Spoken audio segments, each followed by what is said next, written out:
Well, hello, good morning, good afternoon, good evening, wherever you're consuming this broadcast. Welcome to Ionisms, a simple straight talk podcast about movies, pets, cricket, and geopolitics. And it's a strange mix, but we are impacted with all of these elements in some way or the other. And clearly, it's not for the first timers tuning into Ionisms. There is always room and scope for newer topics, newer agendas, but largely you will find content around these four pillars.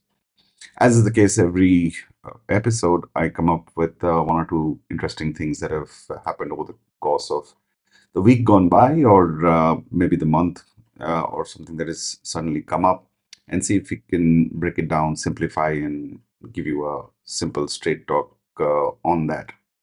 In today's episode, I will talk about a little bit of cricket and geopolitics, and first individually and separately, and then in conjunction, because it turns out there is a mix of both.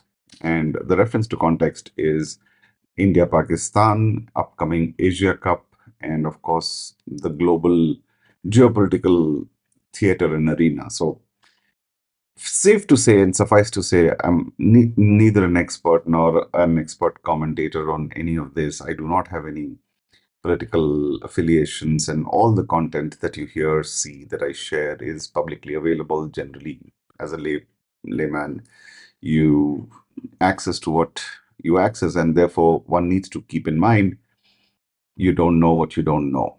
And so, those in the know, if you're listening to this, please shed some more light. This is what the average person gets to hear and know and infer. And so keep those things in mind. These are all personal opinions. These are not endorsed by any uh, agencies, organizations, or anything. Okay, with all those disclaimers and pleasantries aside, so what are we going to talk about? So what's happening in the global geopolitics? A little bit on that. Let's kickstart it with that. What's happening is you've heard already that there is tariffs all over the place, reciprocal tariffs. I mean, I'm not so sure where people understand how the tariffs work and who pays for them. I mean, you can put a tariff, but ultimately the consumers pay. So if it is the United States, the clarity of thought is that the tariffs will be paid by or borne by largely by the public at large. And I'm not so sure if everyone is acutely aware. I'm sure there are pockets that they are well informed, but is it like a mass consensus? Is it like a mass awareness? May not be a consensus. And so what makes me wonder, and I've shared this before, is like what has changed in the global geopolitical theater. And those old cliches are there that no permanent friends and no permanent enemies. I'm as good as your last utility value. Uh, Clearly, there has been a shakeup, and that was by design. And there is that kind of cause and effect. And if you heard me earlier, we don't know what we don't know. So I one of the things that I always think about is how much of this is showcasing, or misdirection. Is there a larger, bigger underlying picture emerging somewhere, which we'll know 5 years down the line or later? Maybe right now it seems absolute silly to do these things. Like, for example, India and United States, its diplomacy or positive diplomacy goes back almost four presidencies.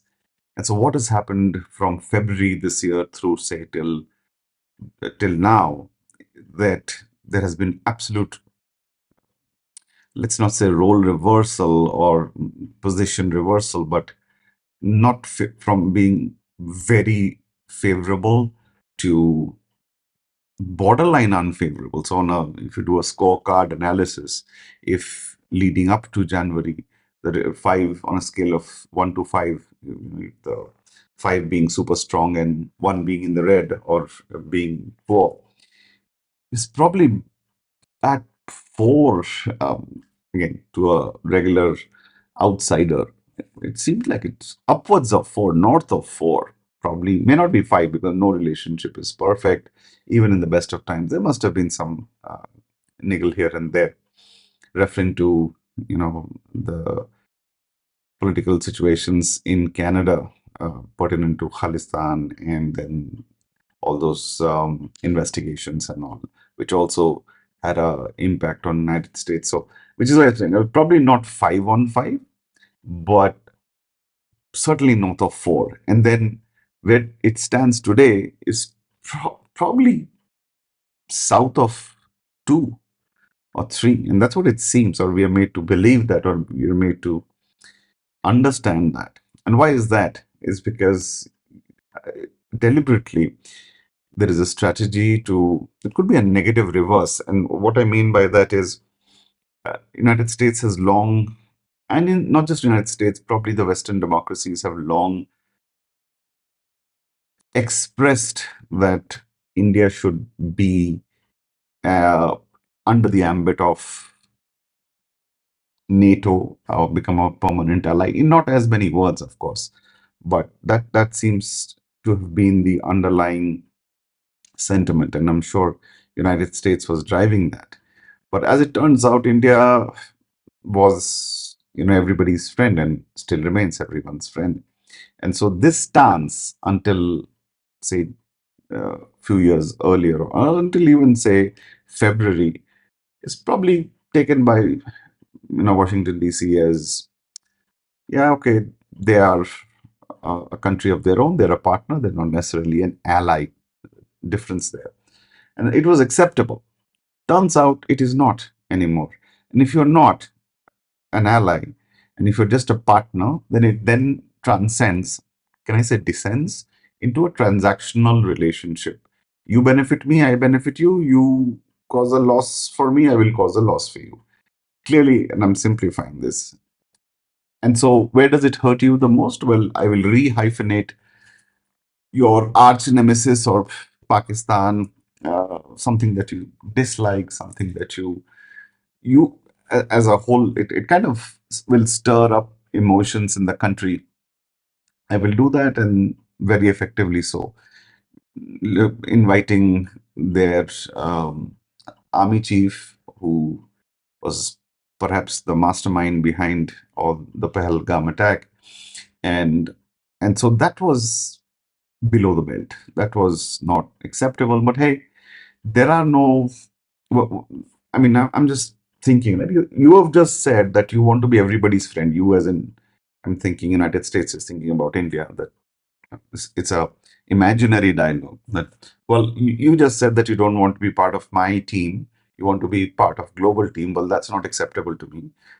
You and I want to do business together. Well, that's fine. Then I'll treat you like one. Don't expect any Delta X special camaraderie or friendship beyond a point. I'll treat you as one. And so, if that means I have to talk to your competitor or your adversary, then you should have a problem with that. I'm talking to them. What is your problem? But clearly, there is more to the story. So, all of this is a symbolic gesture.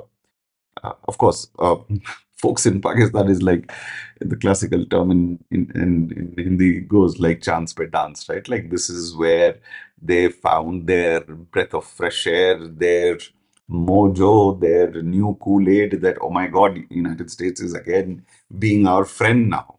And I'm sure there are a few smart people left in Pakistan who understand, who get that they're literally being leveraged for a larger interest elsewhere. And once that resolves, things will reset itself.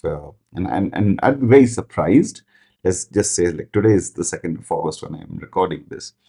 I'd be very surprised if this is the same status quo of United States-Pakistan equation same time next year.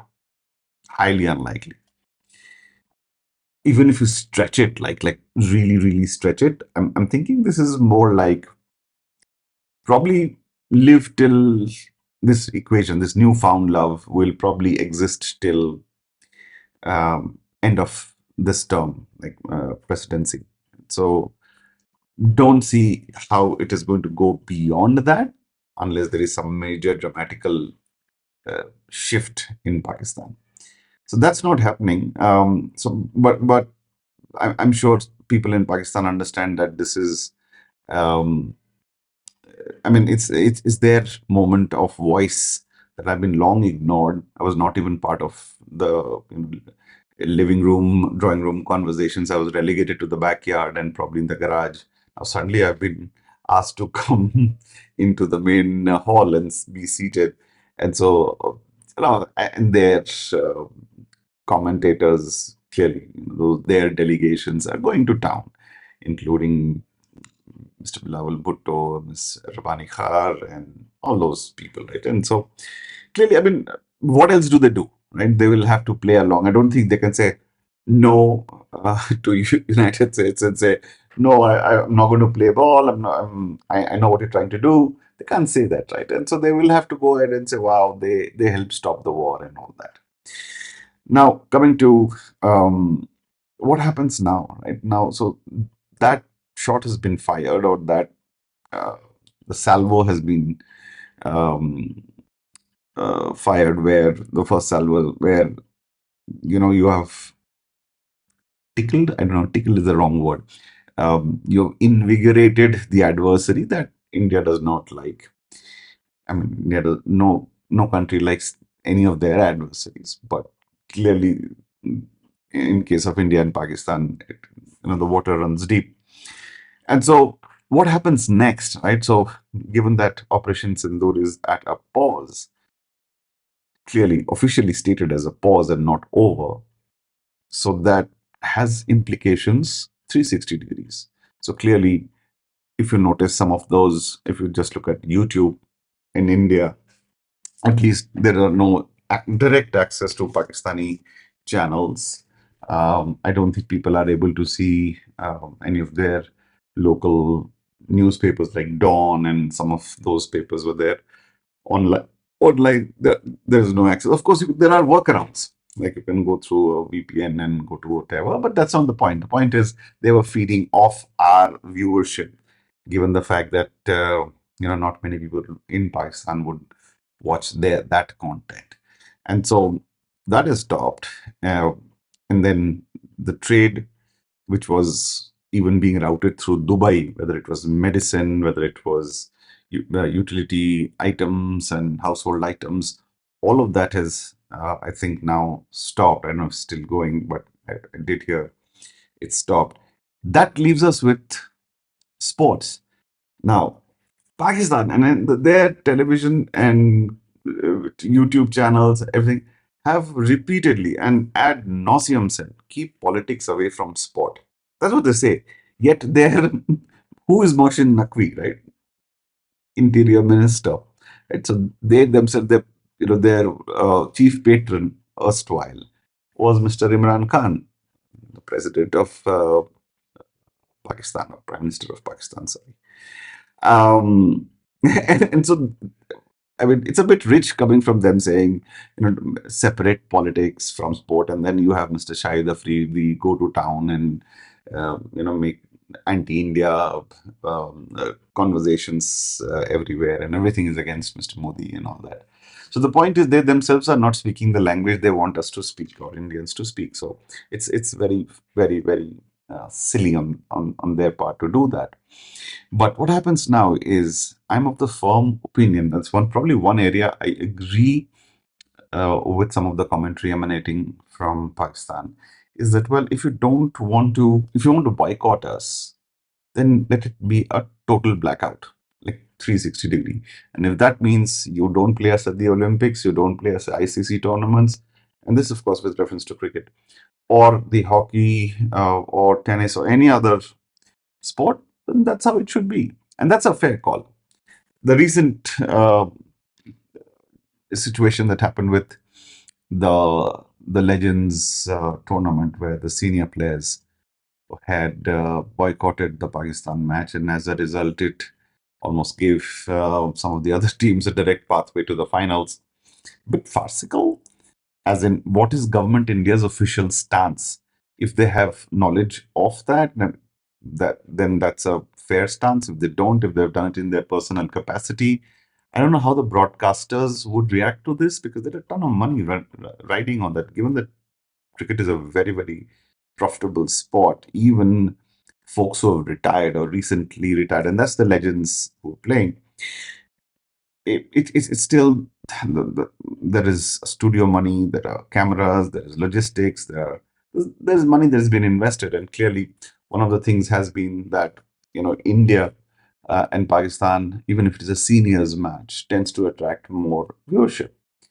And so I don't know how the broadcasters are reacting to this. I don't know what kind of response they are setting and what pressure they are giving back to India. Will it play a part in can it influence global geopolitical stance?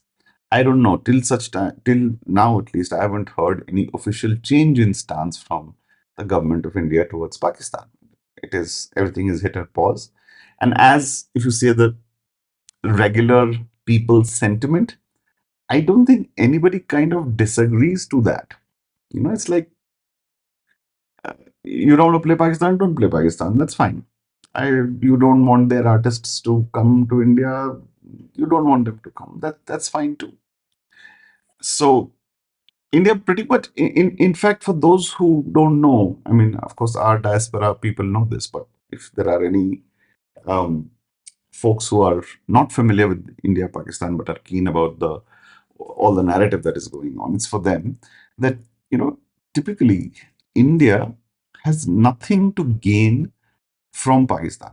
Zero, zilch, zip. There's nothing that India wants from Pakistan. It doesn't want its rare earth minerals. It doesn't want its fantasy oil. It doesn't want any of their natural resources. It doesn't want nothing. It wants only one thing: leave us alone.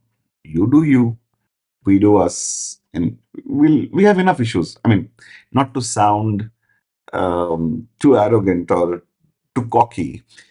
India has a ton of problems. Make no mistake about it. But hey, that's our problem. We'll deal with it. May not be a perfect way of doing it.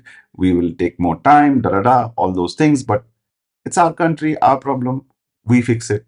In the story, you do you. You fix your own problems. You've been to IMF 25 times or whatever number of times, but that's your call. The trouble is, the hyphenation largely starts from Pakistan. You will hear this as common commentary that, look, we started at the same time, we got both independence at the same time. False statement. Pakistan was created out of India. They did not fight for independence as a separate region country. They did not exist prior to 1947. And so, therefore, it was India as a region. There's some argument that India, as it stands today, geopolitical map wise, probably did not exist earlier. It was a whole region. Arguable, but hey, right now, the situation is economically, India has zero need for Pakistan. I don't think it ever did, to be fair, in the preceding 70 odd years.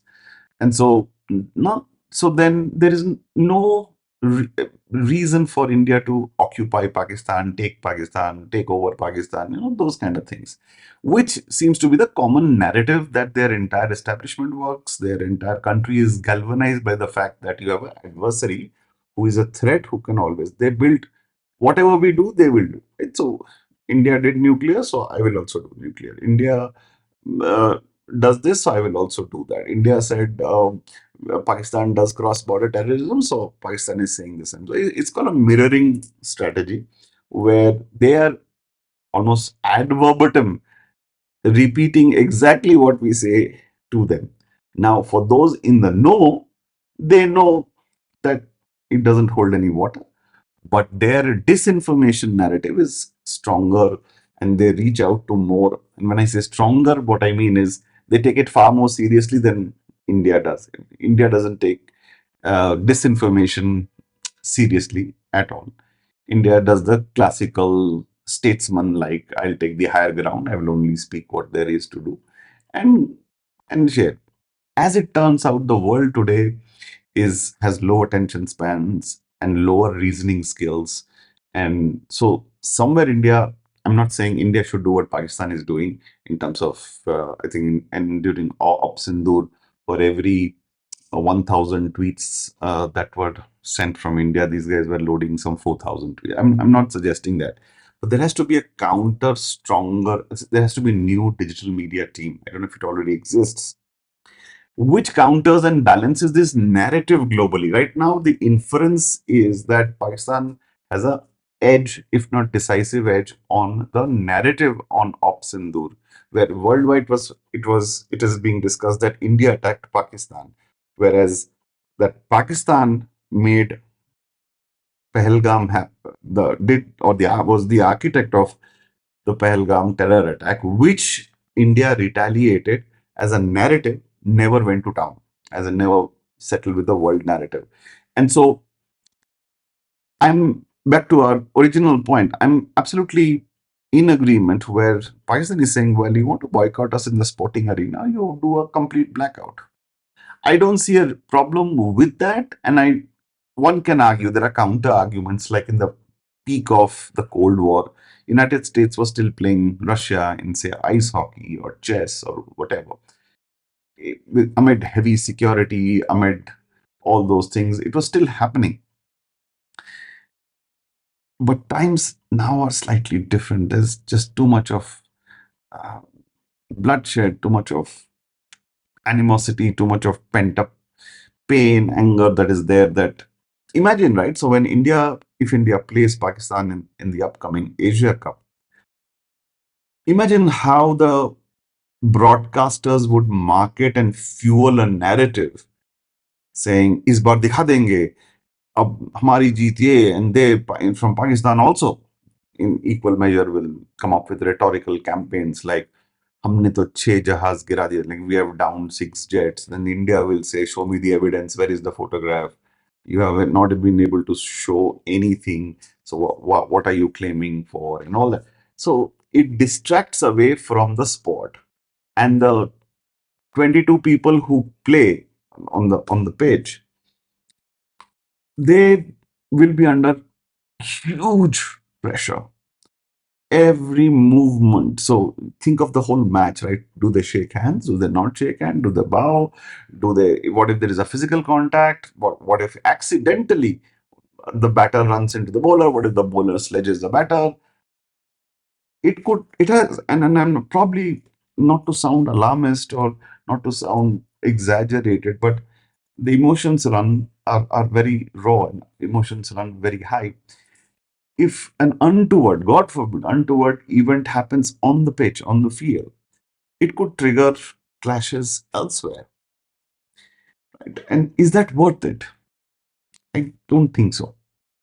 Right? And it does put a lot of pressure on the organizers, on the system, on the ecosystem that how else do you manage this? How else do you do this India Pakistan thing, right?